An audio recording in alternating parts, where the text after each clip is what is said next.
Hi, this is Michael Bevan with the Akron Beacon Journal and Ohio.com, here today with Archbishop Hoban football coach Tim Tyrrell. Tim, thanks for joining us. This is Rivalry Week, Week 5 for Hoban and St. Vincent St. Mary. You guys meet on Friday night at the University of Akron. What are your thoughts heading into this matchup? It's obviously a great rivalry. We had the historic movie come out, the Holy War movie come out this past Sunday, so add a little hype to the game. They're a great program. They have been for a long, long time. They're starting off 4-0 again this year. Different divisions this year, which is nice to have that. You're not worried about seeing them again in the playoffs. So it's back to one time a year. But they're a great program. They're playing well. They have a ton of athletes. Very, very fast team. Bigger than normal up front. I think they're like 6'5", 6'4" across the board, 167. So they're bigger than what they have been the last couple of years up front, with a great tailback and a big-time receiver, with the Ross kid out there and a good, accurate quarterback. So they have a complete team this year. They're young still, but they're very complete. There isn't many positions you could look at and say there's a weak point. So that's why they're 4-0. Now, this rivalry was renewed in 1996. Yes. Hoban won, then 1997, St. Vincent St. Mary. Hoban won 9 in a row. Yeah. Then St. Vincent St. Mary won 8 in a row. Yeah. Hoban's won the past 4. Yes. 2 regular seasons, 2 playoffs. You've been involved in these 4. What have you learned about your team and your program during those types of games? I think we're, as long as we keep it mindset-wise, not getting involved in all the hype that goes around it, we let that to the alumni, and we let that to the student bodies. And if we take it as a regular big game, in the same way we would prepare for St. Ed's last year, Ignatius this year, or Ursula and Mooney the last couple of weeks, and prepare the same way, then we always give ourselves a chance. When you make it a lot bigger and put a lot of anxiety on high school kids and make it too big within practice, and you do different things, then it's not.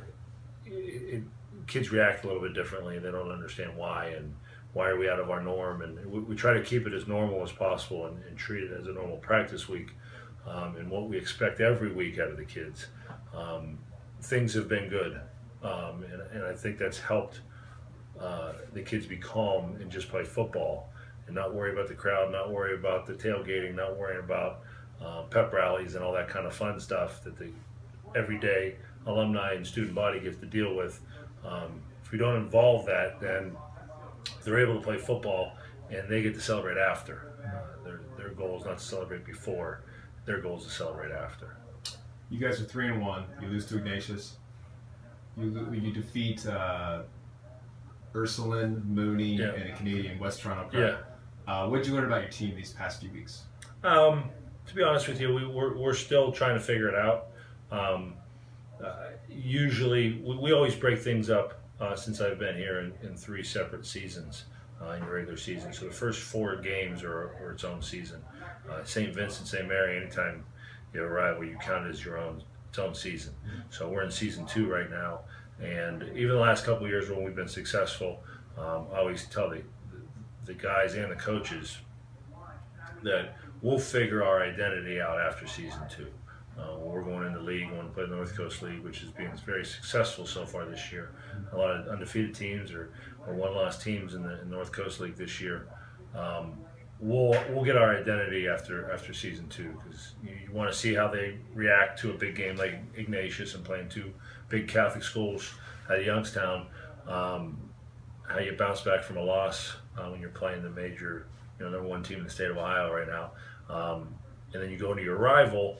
You kind of figure out where you're at that after that point. What you expect the rest of the season.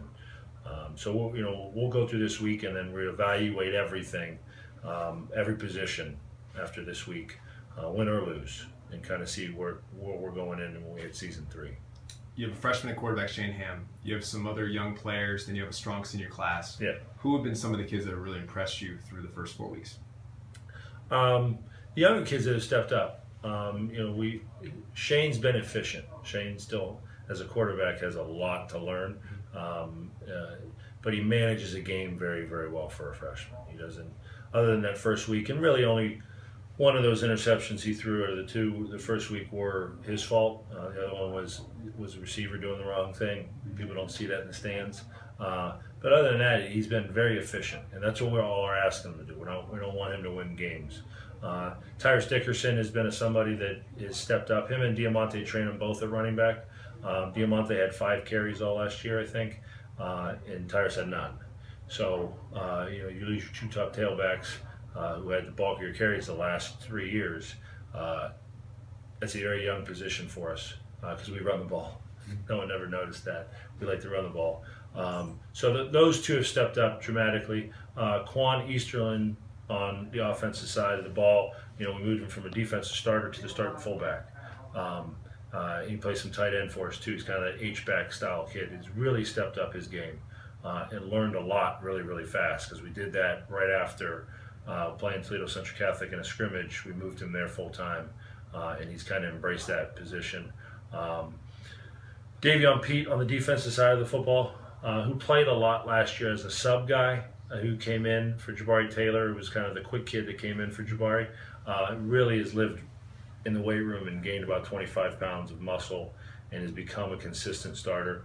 Jacob Pettit on that side of the ball too. He's really our only 2-way starter.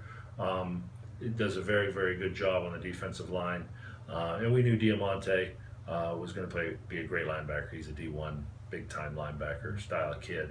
The other really bright spot, because the defensive backs all were returning, so we expected big things out of them. They all played, the majority of them, 3 or 4 years, was Marcus Sahir stepped in for Reed Allen for the first. Reed broke his leg on the first play of the first game, and Marcus stepped in at the linebacker position, and we didn't skip a beat. So that's a huge upswing when the backup steps in and you're still holding people to under 100 yards rushing and keeping offenses off the field and doing a good job on, because the linebacker position is so important on our defense. Right.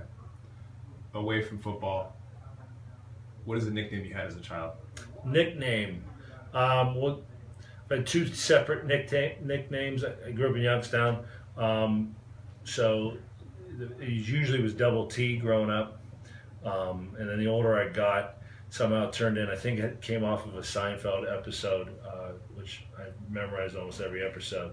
When George wants to be called T-Bone, somehow I got called T-Bone, and still to the day.